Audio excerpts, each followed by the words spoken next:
Setelah saya selesai pendidikan militer, saya bergaul dengan banyak orang dari berbagai suku, bangsa, baik itu kaum tentara TNI waktu itu masih ABRI ya, pria maupun wanita, kita bergaul.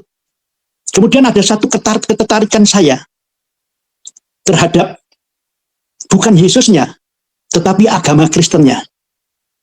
Walaupun pada waktu saya di Madiun bersama orang tua saya juga diantaranya hidup bersama dengan om saya yang dari Katolik.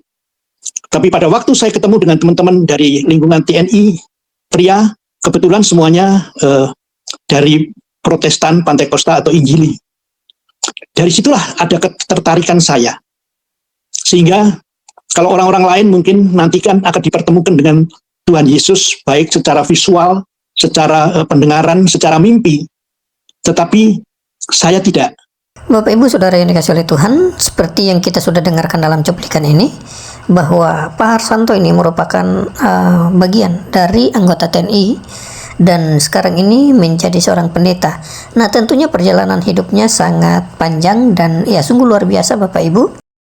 Kalau kita lihat biasanya itu yang namanya tentara pasti mereka lebih memilih netral ya.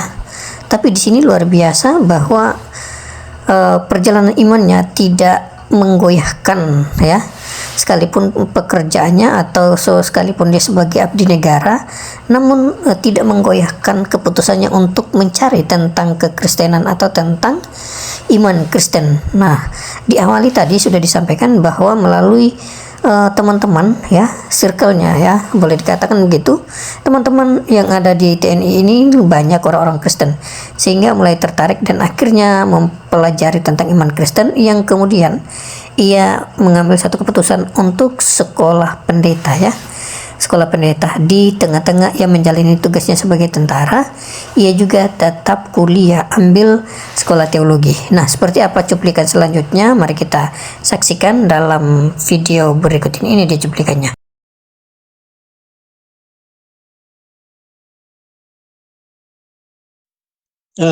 Perjalanan saya tidak istimewa, mungkin tidak sehebat para mereka-mereka yang dicelikkan matanya oleh Tuhan, dibuka mata hatinya.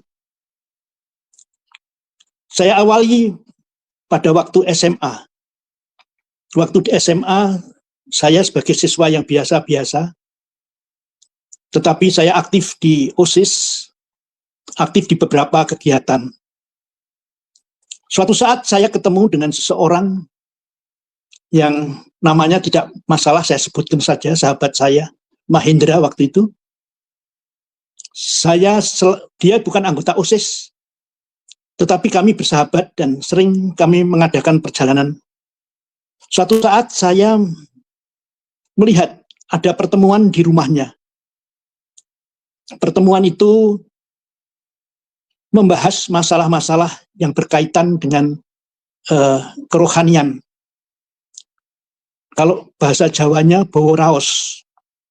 Jadi satu perkumpulan yang namanya Pangestu, Paguyuban Ngesti Tunggal. Di sana saya melihat bagaimana kita diajar, dididik, dibina untuk menjadi orang-orang baik. Karena itu ada 5 hal yang saya ingat waktu itu adalah rilo, sabar, narimo, temen, budi luhur. Kenapa saya tertarik? Yang pertama karena teman saya Mahendra ini orangnya jujur. Ya, kalau yang lain mungkin dalam pelajaran itu nyontek dan sebagainya, dia sama sekali lebih baik, dia dapat nilai tidak bagus. Disitulah saya mencoba mencari dan mengikuti langkahnya, dan kemudian saya juga terlibat di dalam pertemuan demi pertemuan daripada Paguyuban Ngesti Tunggal yang disingkat Pangestu ini. Ibu bapak yang dikasihi Tuhan, dari sinilah satu permulaan perjalanan saya untuk mencari, kalau orang Jawa bilang, sejatinya ngurip, ya, sejatinya hidup manusia ini, ya.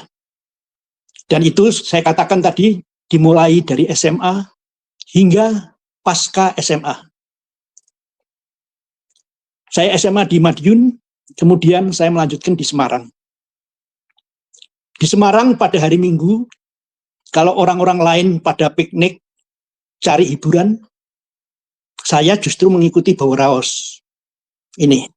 Karena ada satu panggilan untuk terus mencari sejatinya hidup itu bagaimana? Apa?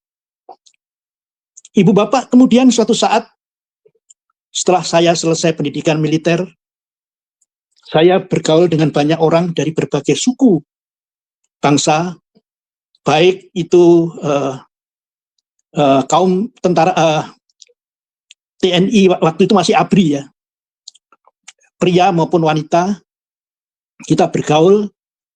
Kemudian ada satu ketertarikan saya terhadap bukan Yesusnya, tetapi agama Kristennya. Walaupun pada waktu saya di Madiun bersama orang tua saya juga diantaranya hidup bersama dengan om saya yang dari Katolik. Tapi pada waktu saya ketemu dengan teman-teman dari lingkungan TNI, pria, kebetulan semuanya dari Protestan, Pantekosta atau Injili. Dari situlah ada ketertarikan saya. Sehingga kalau orang-orang lain mungkin nanti kan akan dipertemukan dengan Tuhan Yesus, baik secara visual, secara pendengaran, secara mimpi. Tetapi saya tidak. Saya menjadi orang Kristen bukan karena saya membaca Alkitab, bukan saya dikhotbahi pendeta, tetapi kembali seperti peristiwa di SMA tadi, saya ketemu dengan orang-orang dan saya tertarik dengan orang-orang ini. Setelah saya teliti, oh dia orang Kristen, itu saja. Jadi saya pun juga tidak tahu dunia Kristen. Waktu itu pangkat saya Letnan 1, kemudian saya mencoba bertanya, tapi jawabannya tidak memuaskan semuanya. Artinya saya tidak mendapatkan, karena saya maklumi pada waktu tahun-tahun 80 awal, itu kehidupan, rasanya menurut saya kehidupan masyarakat itu cair. Ya, jadi tidak ada orang yang terjadi benturan karena agama itu. Ya, jadi waktu itu biasa-biasa saja. Padahal 79 itu di Iran sudah terjadi revolusi Islam, ya, antara Pahlavi diturunkan dan kemudian naiklah Khomeini, dan akhirnya pengaruh itu ke seluruh dunia. Tetapi awal 80-an itu belum terasa di Indonesia itu. Kemudian mungkin 81, 82, 83 baru mulai. Jadi ketika saya tidak merasa puas terhadap pertanyaan kepada teman-teman, saya cuma tanya begini, kalau mau masuk Kristen, persyaratannya apa? Gitu. Persyaratannya kamu harus dibaptis. Oh, begitu, dibaptis. Apa itu dibaptis? Ya, diselamkan di air gitu. Oh, gitu. Setelah itu saya mencoba bertanya lagi, persyaratannya baptis apa? Ya, kamu harus sudah jadi Kristen, KTP-mu Kristen, padahal KTP saya belum Kristen waktu itu. Nah, ternyata untuk merubah KTP itu tidak mudah. Karena saya sudah anggota TNI atau ABRI, waktu itu saya harus minta izin kepada Kepala Staf Angkatan Darat. Kemudian saya menulis surat kepada Kepala Staf Angkatan Darat pada tahun-tahun 80-an itu. Kemudian 1 tahun kemudian surat izin itu baru keluar. Saya katakan pada waktu itu situasi masih cair, sehingga keluarga pun juga tidak ada pergolakan dengan adanya saya memilih jalan untuk menjadi orang Kristen, ya. Karena mungkin ibu dan bapak saya tidak merasa sebuah perubahan yang drastis, karena sebagian umum saya dan tante saya adalah Katolik. Ibu bapak pada waktu itu ketika surat saya terima dari Kepala Staf Angkatan Darat, perasaan saya biasa-biasa saja. Dan juga lingkungan biasa-biasa saja. Di kantor maupun Tetapi suatu saat, saya sempat dipanggil senior, kemudian beliau menyampaikan pada saya, Har, kamu keputusan yang kamu ambil itu sudah kamu pikirkan belum? Saya cuma bicara siap. Kemudian dia katakan, bagaimana dengan kariermu, pangkatmu nanti? Disitulah saya baru merasa ada sesuatu yang yang agak menggoncangkan saya, ya. Karena pada waktu saya nulis surat itu, ya saya pikir biasa saja. Untuk saya bisa mendapatkan identitas kependudukan dan kemudian untuk mengikuti baptis, ya. Tetapi ibu bapak dan saudara, berhari-hari saya memikirkan, kemudian saya ambil putusan, sekali layar terkembang, pantang biduk kembali ke pantai. Apapun yang terjadi harus saya tanggung sendiri. Kemudian ibu bapak dan saudara, akhirnya saya bertanya lagi kepada teman-teman, di mana ada gereja? Kemudian ditunjukkan satu gereja di daerah Senen, dan akhirnya saya mengikuti di sana konseling baptis. Ya, walaupun konseling baptis itu saya laksanakan secara loncat-loncat karena saya harus tugas dan sebagainya. Ibu bapak, akhirnya saya dibaptis dan akhirnya saya terima Tuhan Yesus sebagai Tuhan dan Juru Selamat. Tetapi itu masih biasa-biasa saja. Belum ada hal-hal yang membuat saya wah gitu. Suatu saat ibu bapak dan saudara, saya ketemu dengan calon istri saya yang sekarang menjadi istri saya. Saya mencoba juga banyak tanya, tetapi juga jawabannya tidak puas. Karena dia bukan sekolah teologi, dia menjadi orang Kristen karena opa, omanya, dan sebagainya. Disitulah saya mulai berpikir, ibu bapak dan saudara, saya tidak bisa tanggung-tanggung. Saya harus benar-benar saya pelajari.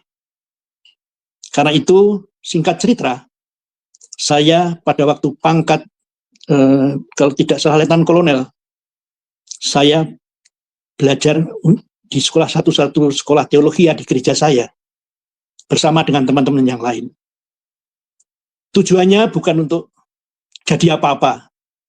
Cuma saya berpikir, ada satu kehidupan di balik peti mati, atau terminal kematian.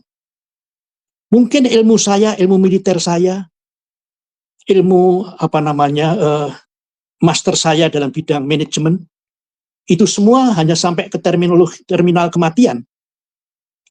Tetapi apa yang terjadi setelah itu? Ini satu rahasia yang besar. Sebagai orang awam yang bukan pendidikan teologi dan belum aktif sepenuhnya di dalam gereja, sehingga saya pun bersama dengan teman-teman di gereja itu untuk belajar. Puji Tuhan sampai master bisa saya selesaikan. Demikian juga dengan kehidupan bergereja saya. Pada waktu itu, karena saya sering tugas, baik yang hitungan hari, hitungan minggu, sampai tahunan, ya. Tetapi gereja meminta saya untuk menjadi majelis di gereja. Kemudian saya minta waktu untuk berpikir dan kemudian akhirnya saya siap untuk menjadi bagian daripada majelis di gereja saya. Ibu bapak, sebenarnya tidak pernah terfikirkan saya itu untuk menjadi apa. Karena pemikiran saya sederhana saja. Ya, bahwa saya perlu tahu dan saya harus tahu bahwa saya bukan seperti binatang maupun tumbuh-tumbuhan yang mati akhirnya membusuk, selesai. Tetapi saya harus hidup di balik terminal kematian itu. Singkat cerita, ibu bapak dan saudara, akhirnya pada suatu saat saya selesai dan diwisuda. Saya juga tidak ingin jadi apa-apa sebagai seorang anggota majelis gereja. saya kira kewajiban lah harus tahu soal teologi, karena bagaimanapun juga jemaat butuh kita semua, dan jemaat merasa bahwa kita lebih tahu soal teologi daripada mereka. Tempat mengadu, tempat mereka berkeluh, tempat mereka untuk konseling dan sebagainya. Suatu saat gereja minta supaya saya bisa mengikuti pendidikan diklat pendeta. Saya ikut, tetapi saya katakan bahwa ini tidak otomatis saya menjadi pendeta. Tetapi suatu saat ada panggilan lagi dari majelis, saya untuk siap ditabiskan untuk menjadi pendeta. Saya minta waktu 3 bulan, karena saya berpikir bahwa sekali maju, saya tidak mungkin kembali lagi untuk melepaskan kependetaan saya atau keluar dari komunitas pendeta saya. Karena itu saya minta, saya pikirkan dan saya doa dulu. Singkat cerita, akhirnya saya terima dan akhirnya saya ditabiskan sebagai pendeta pembantu. Kemudian saya ikut melayani, walaupun belum sepenuhnya. Karena pada tahun-tahun itu, sekitar tahun 80-an, 90-an, dan 2000-an, itu saya masih dinas aktif, sehingga saya tidak bisa sepenuhnya. Tetapi ketika saya ada di Jakarta, saya mesti hadir, dan saya masih melayani. Suatu saat, ibu bapak, saya yang tidak pernah mimpi untuk menjadi orang Kristen, artinya pengikut Kristus, saya tidak mimpi untuk menjadi pengurus majelis, apalagi pendeta. Pada suatu saat saya harus mengikuti satu sidang raya di Jakarta, kebetulan di gereja saya ditunjuk sebagai ketua panitia sidang raya di sekitar tahun 2010. Pada waktu pemilihan ketua umum, figur yang dicalonkan ternyata last minute tidak siap untuk mengikuti pemilihan. Akhirnya, saya tidak tahu angin dari mana, tahu-tahu jatuh pada saya permintaan untuk mengikuti pemilihan ketua umum periode 2010-2016. Akhirnya, ibu, bapak, dan saudara, saya terpilih untuk periode 2010 dan 2016. Saya katakan pada waktu itu, saya bukan lulusan sekolah teologi, sinode saya. Karena saya sekolah teologi yang berafiliasi ke Amerika. Dan kemudian semua mengatakan, kami siap mendukung Bapak. Oke, kalau Anda siap mendukung saya siap. Tapi kalau Anda tidak mendukung saya, karena saya bukan alumni sekolah teologi gereja kita. Ibu bapak yang dikasih Tuhan, akhirnya saya terpilih menjadi ketua umum sinode gereja saya. Ibu bapak, saya terkadang merenung, begitu luar biasa Tuhan memproses saya.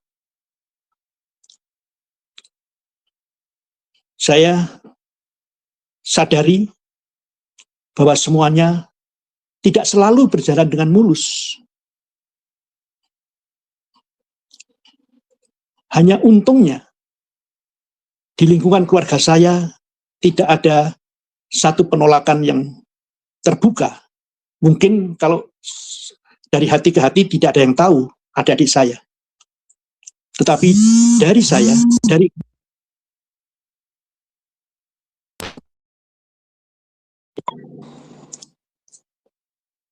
secara terbuka, secara lahiriah menerima pilihan saya. Memang dirasakan aneh. Yang pertama karena saya nikah dengan orang luar Jawa, di lingkungan keluarga saya yang saling nikah sesama orang Jawa. Mungkin pemberontakan pertama adalah saya, dan kemudian saya nikah, saya secara Kristen. Puji Tuhan, ibu bapak saya hadir, merestui, dan saya katakan, ibu bapak cukup datang, mertua dari Sulawesi Utara datang, semua kami yang mengurus di Jakarta. Ibu bapak dan yang dikasih Tuhan, dalam perjalanan memang tidak ada yang mulus, semuanya penuh perjuangan. Ya, terutama dikaitkan dengan karier saya atau proses-proses yang harus dilalui, terutama misalnya dalam bidang pendidikan, pengusulan pangkat, dan sebagainya. Tetapi satu hal yang saya yakini, bahwa apapun yang terjadi, saya hidup dalam kedaulatan Tuhan. Ada yang mengatur perjalanan saya. Karena itu, setiap kali ada halangan, misalnya hambatan di dalam kepangkatan, hambatan di dalam pendidikan, saya katakan, semua saya serahkan kepada Tuhan. Jangan berharap ada apa-apa dari saya, atau sesuatu yang itu semua melanggar hukum dan melanggar iman percaya saya. Ya, singkatnya seperti contohnya, ya tidak adalah amplop-amplopan dan sebagainya. Biarlah semuanya itu berjalan.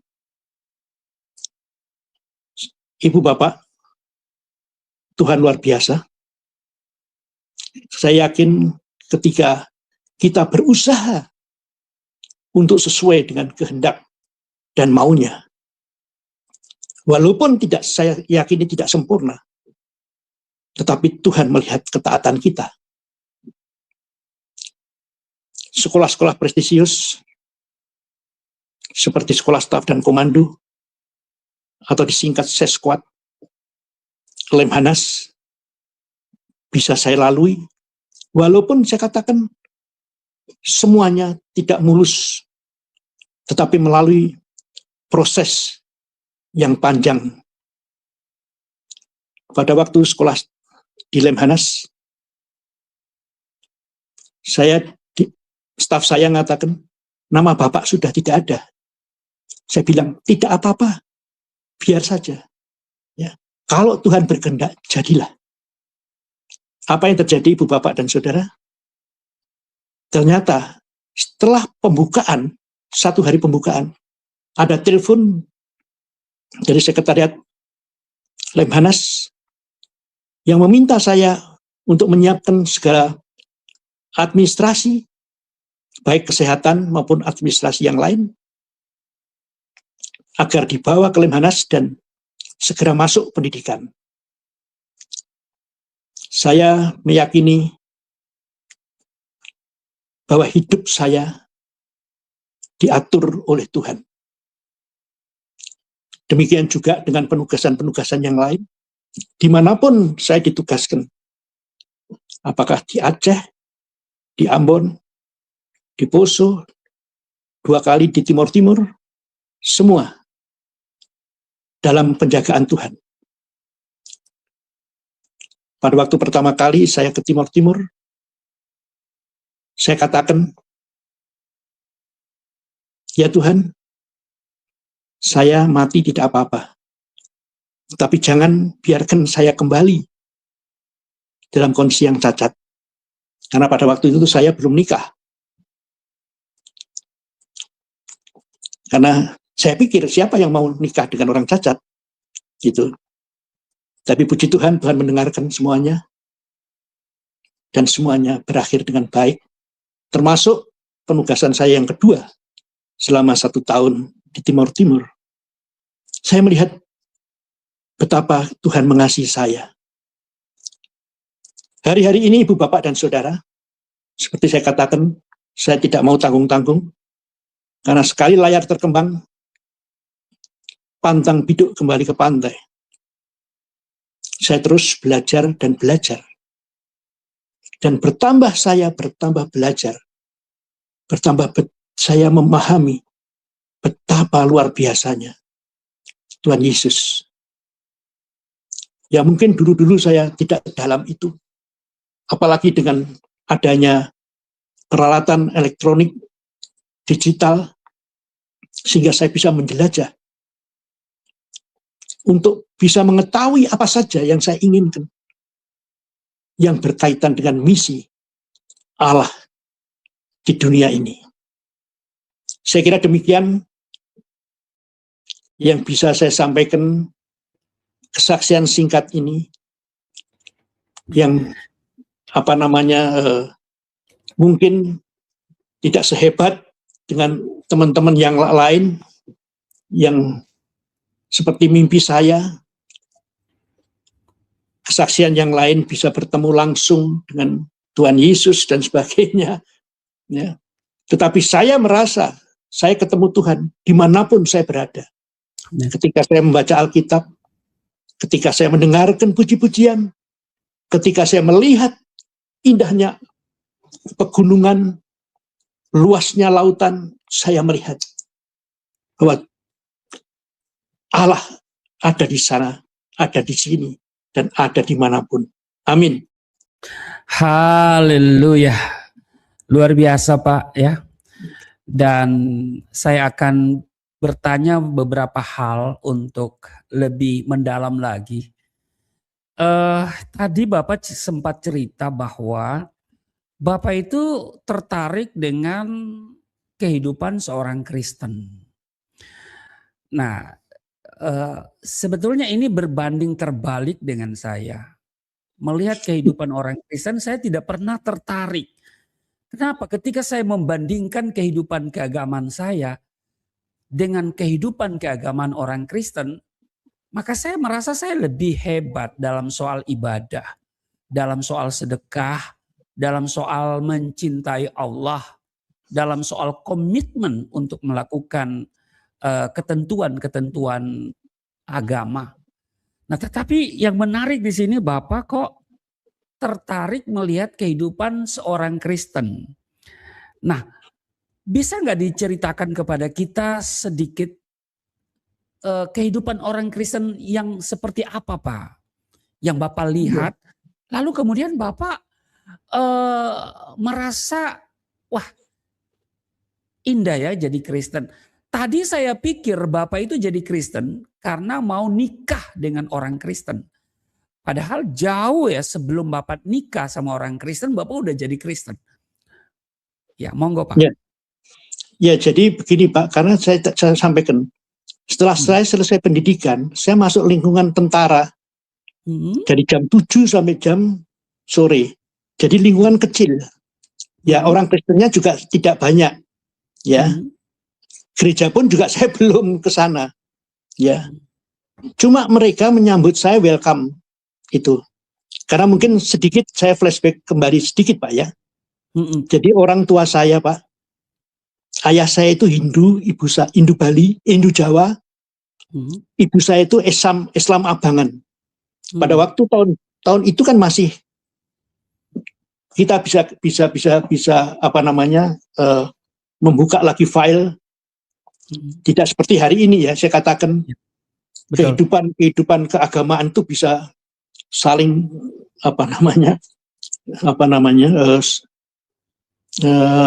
terjadi benturan-benturan. Pada waktu itu rasanya tidak ada. Ya kita baik-baik saja lah. Antara satu dengan lain, saudara dengan saudara, satu keyakinan dengan satu keyakinan itu. Pada waktu tahun-tahun itu, ya. Nah, walaupun bapak saya Hindu, saya tidak bisa hati saya tidak bisa mengikuti. Walaupun dia juga tidak ngajak saya menjadi orang Hindu. Demikian juga dengan ibu saya. Jadi artinya di rumah saya itu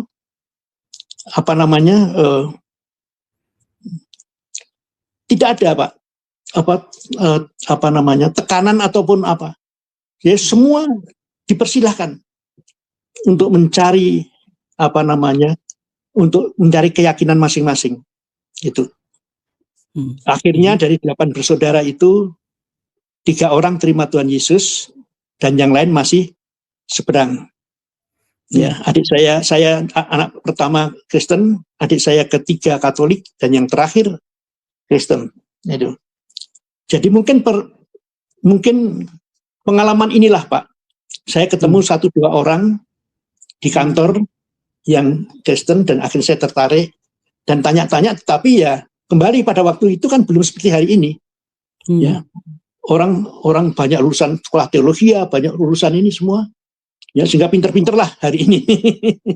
Ya. Pada waktu itu sama-sama rupanya ilmunya juga sama-sama ya 12 sama saya itu. Tetapi hanya saya tidak puas karena tadi saya ada latar belakang di Pangestu yang mencari sejatinya urip tadi Pak. Nah itu akhirnya puji Tuhan bahwa mata saya dicelikkan untuk menjadi orang Kristen yang artinya pengikut Kristus. Itu Pak Rusli. Terima kasih. Ya, tapi kan masalahnya Bapak waktu itu sedang berkarir di sebuah lembaga yang boleh katakan ngeri-ngeri sedap ya kalau mau pindah agama gitu ya. Bahkan ketika Bapak menulis surat untuk pergantian agama di KTP, kan ada yang bertanya apakah sudah betul pilihannya dan bagaimana karirnya gitu loh. Kalau Bapak mungkin seorang sipil ya oke-oke aja. Tapi kan Bapak itu berkarir di TNI atau ABRI waktu itu. Nah, apakah tidak ada keraguan di hati Bapak ketika ditanya bagaimana dengan karir Bapak waktu itu? Ya itu Pak saya katakan, waktu saya nulis mungkin perasaan itu belum ada. Dan pada waktu selesai itu pun juga rupanya orang-orang welcome saja. Tetapi baru 1-2 orang yang manggil saya, kalau di tentara kan senioritas itu kan anu sekali Pak ya. Dipanggil senior itu kan udah ya dia mengatakan kamu tuh gimana sih Har? Kariermu, pangkatmu gitu dah. Itu baru saya terus terang aja ya jantung saya berdegup berdekat itu. Ya baru itu. Lah ya benar juga ini. Ya tapi saya katakan Pak, sekali saya melangkah, saya biasanya tidak mau mundur lagi apapun. Karena itu saya katakan saya tidak puas dengan ini. Saya harus mengerti benar-benar apa yang saya yakini dengan cara saya sekolah lagi. Tapi bukan untuk jadi pendeta, untuk jadi majelis tidak. Gitu. Dulunya, walaupun akhirnya terjadi juga. Terima kasih. Iya, karena saya lihat ya banyak orang kemudian pindah ke agama mayoritas demi karir gitu. Sementara Bapak sudah ada di agama mayoritas, tapi kemudian menjadi berpindah ke agama minoritas yang sangat mempengaruhi. Tapi oke, Tuhan, saya pikir Tuhan yang betul-betul beracara dengan Bapak, sehingga Bapak bisa sampai pada pangkat yang boleh dikatakan luar biasa ya, Mayor Jenderal ya Pak ya? Bukan Pak, Brigjen. Oh Brigjen Jenderal, oke. Bintang 1. Ya karena ada kasus juga ada seseorang yang nggak sampai pecah bintang 1 karena ya dia mengambil sebuah keputusan untuk murtad, ya kan? Nah, oke Pak, kan kalau murtad itu sebetulnya jadi murtad itu sebuah momok ya. Dan ketika orang tahu Bapak murtad, ini label yang sebetulnya tidak mengenakan. Nah, menurut Bapak, kenapa manusia lebih cepat menghakimi daripada memahami? Apa yang terjadi sebetulnya Pak? Ya Pak, manusia itu memang cenderung istilahnya shortcut ya. berpikir pendek, ya, Mm. dinyalain sedikit dan meledak. Dalam berpikir lebih cepat menilai daripada benar-benar memahami. Tetapi itu bukan seluruhnya kesalahan dia, Pak. Ya, karena secara alami kita punya dorongan untuk itu, menghemat energi mental. Jadi langsung sambil ambil kesimpulan tanpa menggali lebih dalam. Yang kedua, mungkin mereka merasa aman dan benar, menghakimi, memberi rasa kepastian, dipikir selesai. Dan mungkin yang ketiga adalah terpengaruh emosi, pengalaman pribadi mereka. Jadi penilaian secara subjektif saja menurut dianya, Pak.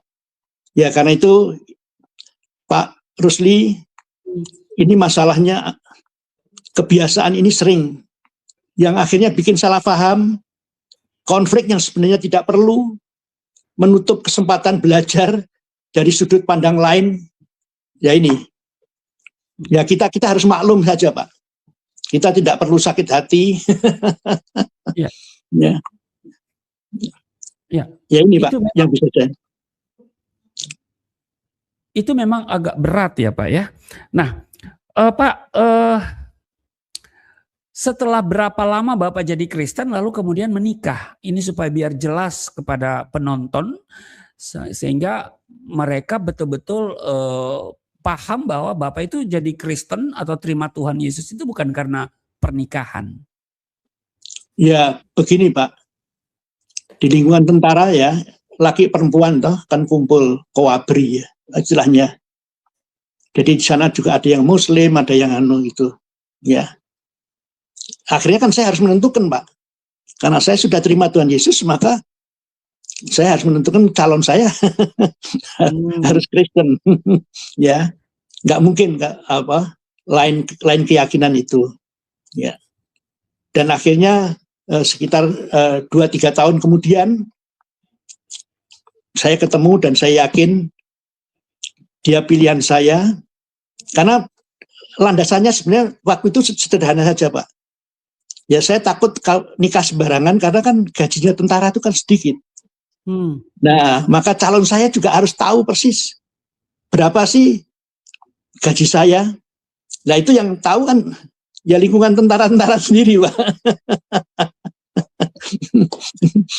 Nah, akhirnya saya mengambil pilihan, ya saya sebenarnya berusaha untuk mencari orang Jawa, tapi akhirnya yang dapat Putri Minahasa. Oh. Ya, berarti istri Jawa Manado, Pak. Berarti istri dari Manado ya. Ya. Oke, Pak. Lalu Bapak sekolah teologi itu masih dalam posisi aktif ya? Aktif, Pak. Tugas ya. Dan kayaknya tantangan Bapak itu saya kira nggak ada tantangan yang berarti. Kecuali mau Lemhanas itu tadi ya? Ya sebenarnya berarti juga, Pak. Sesko pun saya juga gagal. Tes pertama kan gagal. Coba ceritakan, Pak. Apakah gara-gara agama atau gimana, Pak? Saya tidak berani ngambil kesimpulan itu, Pak.